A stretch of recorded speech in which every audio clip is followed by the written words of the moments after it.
Have you ever witnessed something so pure, so incredible that it completely changed your perspective on healing? What I'm about to tell you sounds impossible, but it happened in front of dozens of witnesses who still get emotional talking about it today. Picture this: the most feared dog in the entire shelter. Labeled dangerous, do not approach. In bright red letters, meeting a little girl in a wheelchair who refused to listen to anyone's warnings. Everyone expected disaster. Nobody expected a miracle. But sometimes the most broken souls are exactly what each other needs. Let me introduce you to Titan. If you walked past his kennel, your blood would run cold. This massive German Shepherd had amber eyes that burned with rage and a black coat that made him look like something straight out of a nightmare. He'd been at Pine Valley Animal Shelter longer than any other dog, and there was a reason why. His intake file told the whole story in blood red ink. Aggressive use, extreme caution.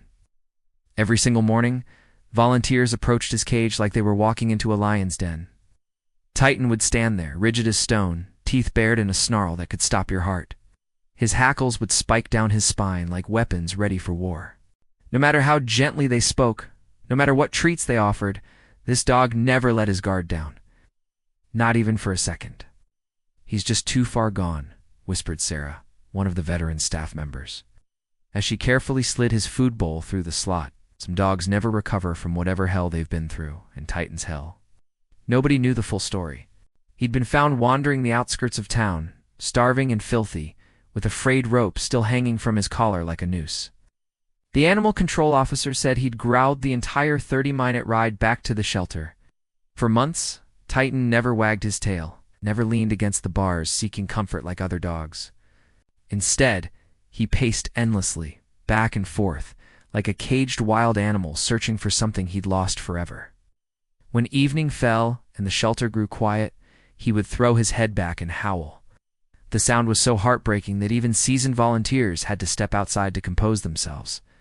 Most people had written Titan off as a lost cause, a dog too damaged to ever trust again. But they'd never met Emily Rodriguez. The bell above the shelter's entrance chimed softly as Emily's mother, Maria, pushed her daughter's wheelchair through the door. Emily was 8 years old, with long chestnut hair tied back, with a bright pink ribbon that perfectly matched the wheels of her chair. Her hands rested quietly in her lap, but her eyes sparkled with curiosity as she took in the rows of kennels. "Are you absolutely sure about this, Mia?" Maria asked, her voice thick with concern. "We could just look at the website photos instead." Emily shook her head firmly. "I want to meet them in person, Mom. Pictures don't tell you everything." The receptionist, Jennifer, smiled warmly, but her gaze nervously drifted toward the back corner where Titan-esque kennel sat shrouded in shadows. "We'd love to introduce you to some of our sweetest dogs," she said carefully. "We have so many wonderful options that would be perfect for your family."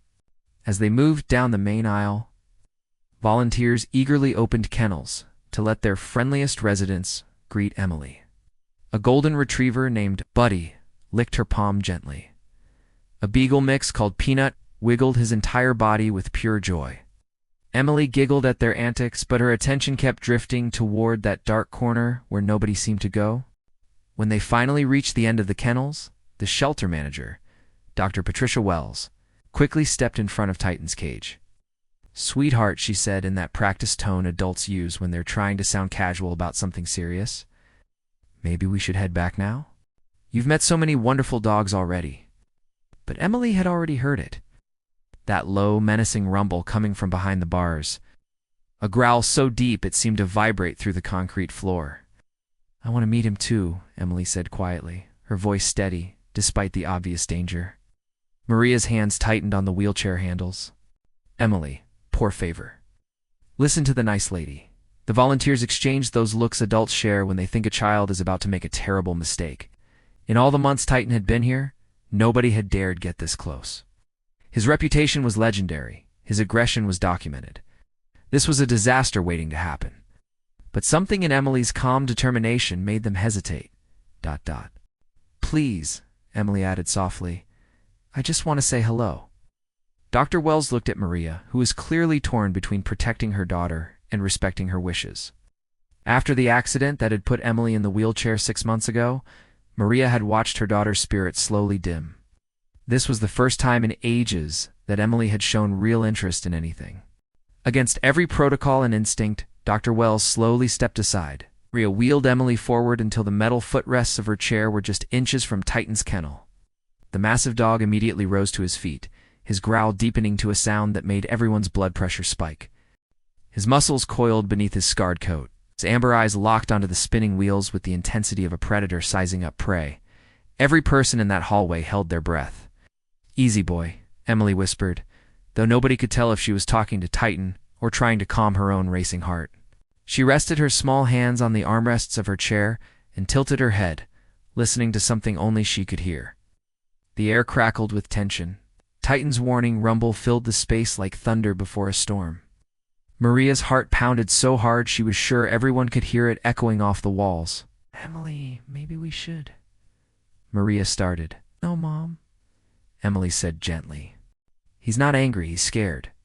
Nobody dared argue with her. There was something in her voice, a certainty that seemed to cut through all their fears.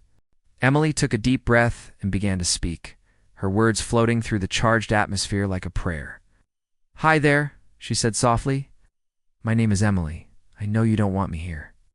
Titan's ears flicked forward for just a moment before pinning back again.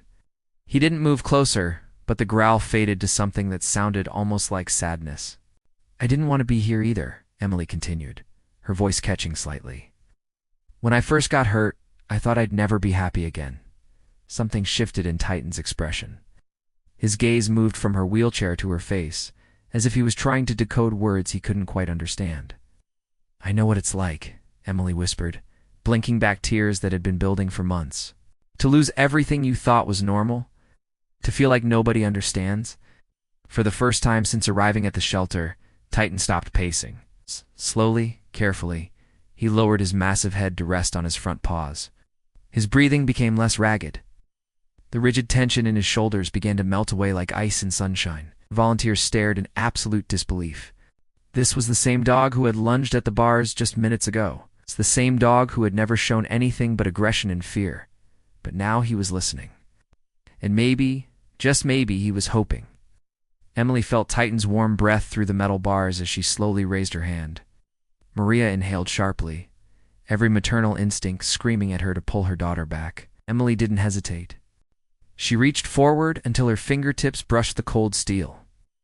On the other side, Titan's eyes followed her movement with an expression that was more curious than threatening. "It's okay," Emily whispered, her voice rock steady. "I'm not going to hurt you, I promise."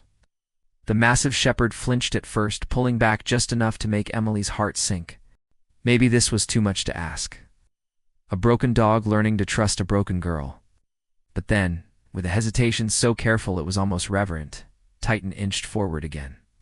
His wet nose touched her fingertips. Emily's breath caught in her throat. She turned her palm upward, an invitation, and waited. Titan pressed the side of his muzzle into her hand and let out a sigh so deep it seemed to carry months of stored pain. His eyes fluttered closed.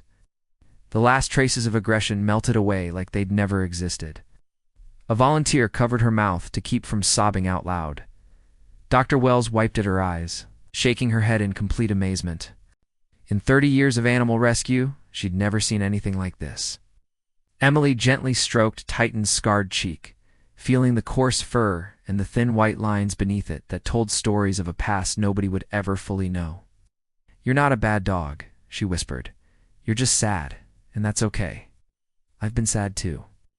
When Titan opened his eyes again, they weren't the eyes of a monster.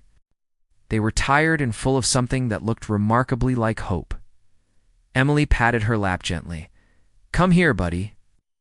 And for the first time since arriving at Pine Valley Animal Shelter, Titan crawled forward until his great head rested in the crook of her arm. The entire building seemed to exhale at once. Volunteers exchanged glances through tears. Some had to turn away, overwhelmed by the raw emotion of witnessing something so pure, so impossible, so beautiful. Maria knelt beside her daughter's wheelchair, her own hand pressed to her heart.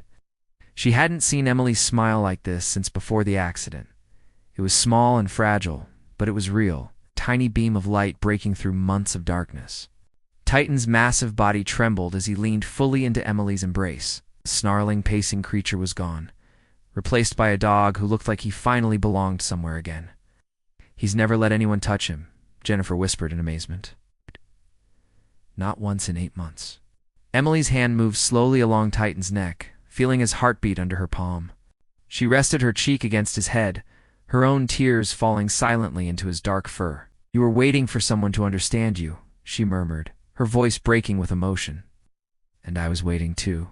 Titan let out a long, peaceful sigh and closed his eyes.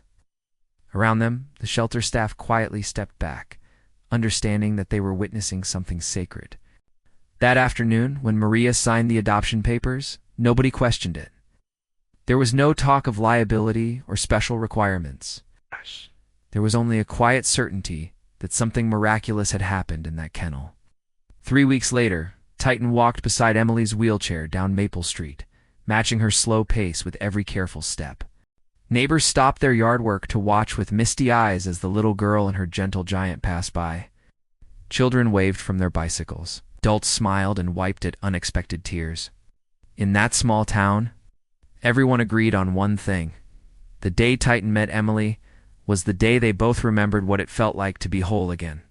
You know what gets me most about this story? It's proof that sometimes the most healing thing we can offer someone is on advice, or pity, or even help. Sometimes it's just recognition. Emily didn't try to fix Titan. She just saw him. Really saw him. And in that moment of being truly seen, both of their worlds changed forever. If this incredible story touched your heart the way it touched mine, please hit that like button and share it with someone who needs to believe in the power of understanding today. Tell me in the comments. Have you ever experienced a moment where someone saw the real you? And don't forget to subscribe for more stories that remind us why love really can conquer all. Until next time, keep your heart open. You never know when you might be exactly what someone else needs to heal.